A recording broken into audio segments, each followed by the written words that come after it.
Fala, gente, graça e paz, tudo bem? Bom dia, boa tarde, boa noite ou boa madrugada. Eu não sei de que horas você vai entrar para estar vendo esse vídeo, mas eu me chamo Pastor Elvis e você está em mais um episódio da nossa série aqui no YouTube, Devocionais.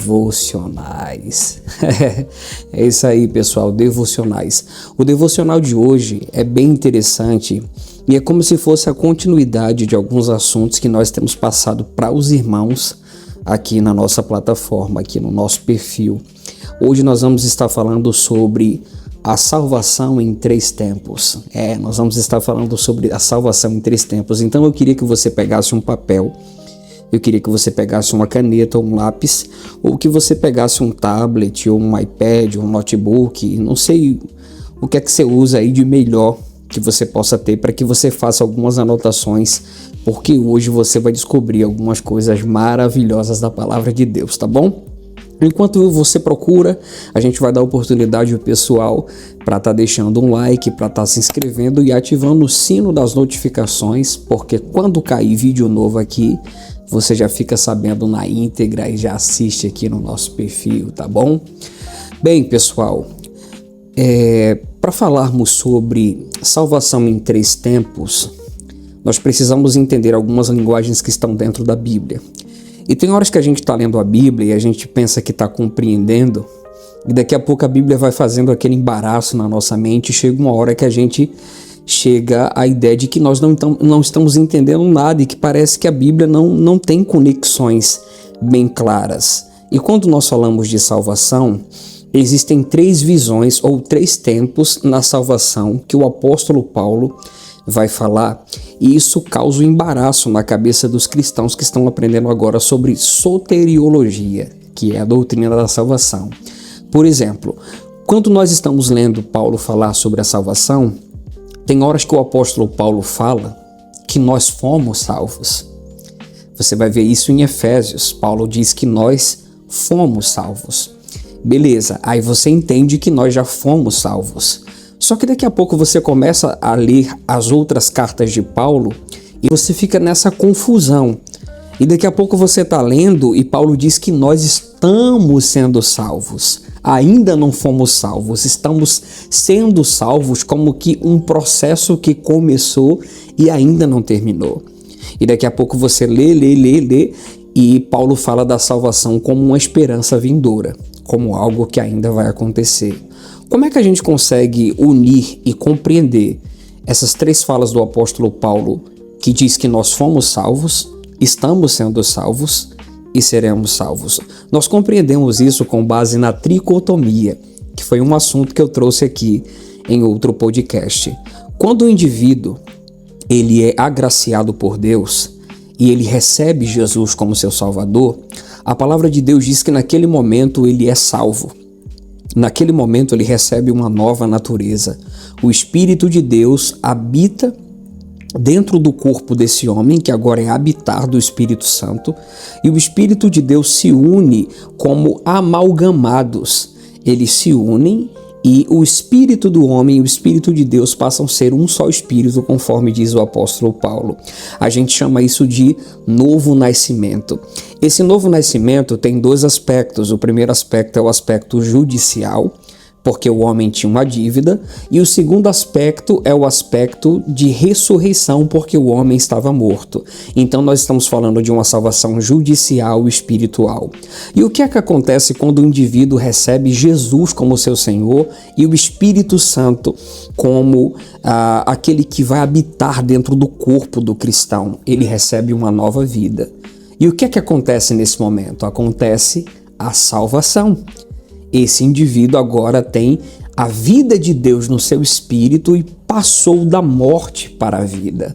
Então, nós fomos salvos a partir do momento em que nascemos de novo da água e do Espírito. Água e Espírito são como se fossem sinônimos. Água não representa batismo, como nos ensinaram. Água e Espírito fala das lavagens, das purificações do Espírito Santo, tá bom? Então, isso é o novo nascimento. E, de fato, já fomos salvos a partir do momento em que recebemos Jesus como nosso Senhor. Mas aí que entra a problemática. Paulo fala que nós estamos sendo salvos. E como é que a gente entende isso? A gente entende isso quando a gente compreende todos os aspectos que abarcam a salvação. Quando nós falamos sobre a salvação ela tem algumas coisas dentro dela. Por exemplo, a primeira coisa que a salvação ela abarca é o que nós chamamos de justificação. Na justificação, nós somos livres da condenação do pecado, porque nós éramos condenados à morte eterna, à danação eterna, inimigos de Deus, destituídos da glória de Deus. Então, quando nós somos salvos em primeira instância da condenação do pecado. Então, nenhuma condenação a mais para os que estão em Cristo Jesus. Esse é o primeiro ponto da salvação. Mas quando Paulo fala de uma salvação que está sendo construída em nós, Paulo fala dessa salvação no aspecto orgânico. Que salvação é essa que está operando em nós e que ela ainda não foi concluída em nós? Essa salvação é o que nós chamamos de processo de santificação progressiva. A santificação progressiva nada mais é do que Jesus sendo gerado no cristão. Enquanto Jesus está sendo gerado no cristão, nós passamos por esse processo de santificação progressiva. E santificação progressiva nada mais é do que Deus nos livrando da influência e do poder do pecado. Influência e poder do pecado. Observe, fomos salvos da condenação do pecado e estamos sendo salvos da influência e do poder do pecado. Então, a partir do momento em que o cristão recebe Jesus como Salvador, ele nasceu de novo. Porém, dentro desse cristão habita o velho homem. Paulo chama de corpo dessa morte, ao ponto de dizer que quando quer fazer o bem não consegue e o mal que não quer fazer acaba cometendo.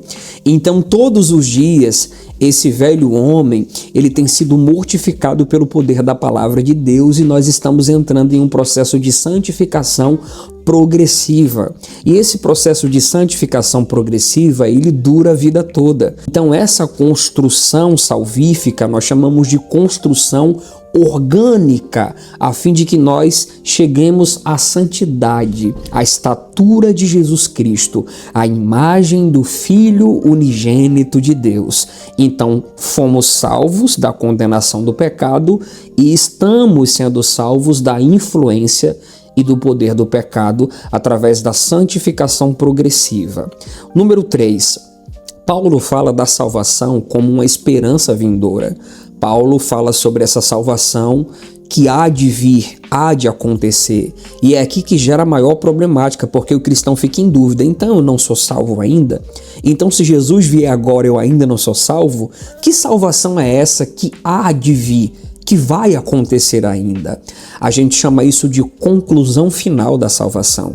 A gente chama isso de completude da obra que começou na cruz do Calvário. E ela começa a partir do momento em que o cristão recebe Jesus como Salvador. Ele passa pela justificação, pela santificação e ele termina na glorificação. O processo final da salvação deságua na glorificação do corpo. Em 1 Coríntios capítulo 15, versículo 51, Paulo diz: eis que vos digo um mistério, nem todos dormiremos, mas seremos transformados, em um só momento, em um abrir e fechar de olhos, porque a trombeta tocará e os mortos ressuscitarão incorruptíveis. Então Paulo diz assim: convém que isto que é corruptível se revista de incorruptibilidade, e o que é mortal se revista de imortalidade. E quando isto que é corruptível se revestir de incorruptibilidade, e o que é mortal se revestir de imortalidade, cumprir-se-á a palavra que foi dita: tragada foi a morte pela vitória. Então, esse processo final de salvação acontece quando o corpo do cristão é glorificado na subida da igreja ao encontro de Jesus nas nuvens. E quando o nosso corpo for glorificado, seremos salvos da presença do pecado. Vou repetir: eu fui salvo e você da condenação do pecado. Estou sendo salvo do poder e da influência do pecado, e eu serei salvo da presença do pecado. Então essa é uma salvação em 3 perspectivas ou em 3 tempos que acontece na vida de todo cristão. Você foi salvo, você está sendo salvo e você será salvo. A obra que o Senhor começou na sua vida e na minha vida, o Senhor irá completar essa obra. E essa obra é completa quando nós voltarmos para o Senhor na sua vinda, quando a igreja for arrebatada.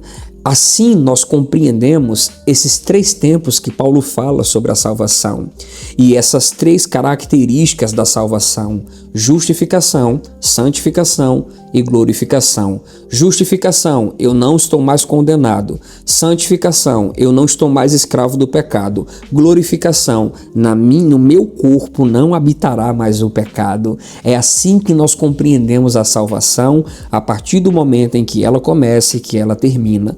Quando o cristão compreende isso, o cristão compreende que ele não atingiu ainda a perfeição. O cristão compreende que ainda existe dentro dele vulnerabilidade e algumas falhas, e que essa vulnerabilidade e essas falhas só serão aniquiladas da nossa vida quando nós estivermos com o Senhor face a face. Então, enquanto nós estivermos aqui, nós estamos em construção espiritual e orgânica. Enquanto nós estivermos aqui, a completude da salvação ainda não terminou na nossa vida. Ela só terminará quando nós se encontrarmos com o Pai. Repita comigo: eu sou salvo, ou eu fui salvo, eu estou sendo salvo e eu serei salvo. Essa é a salvação em 3 tempos, para que você possa compreender melhor quando você estiver lendo as cartas e as epístolas. Eu espero que esse conteúdo tenha edificado a sua vida. Bem curto, bem prático, mas muito interessante. Isso é dúvida na cabeça de muitos cristãos que acabam não tendo convicção de suas próprias salvações. E isso é muito ruim, quando nós não temos convicção da nossa salvação ao lermos um texto errado e entendermos que nós ainda não fomos salvos, nós ainda seremos salvos, mas no sentido de completude soteriológica. Quando você confessa Jesus, você já recebe a vida eterna, porém existe uma construção espiritual na sua vida que acaba na glorificação. Você está entendendo? Então eu espero que isso tenha edificado a sua vida. Se você gostou desse conteúdo, deixa um like maroto aqui, se inscreve no canal e em breve a gente está voltando com mais conteúdo, tá bom? Eu espero vocês aí tirando umas fotos da televisão, batendo os prints do tablet, me marcando e me colocando lá na rede vizinha para que eu possa estar repostando a interação de vocês. Fica com Deus, querido. Graça e paz.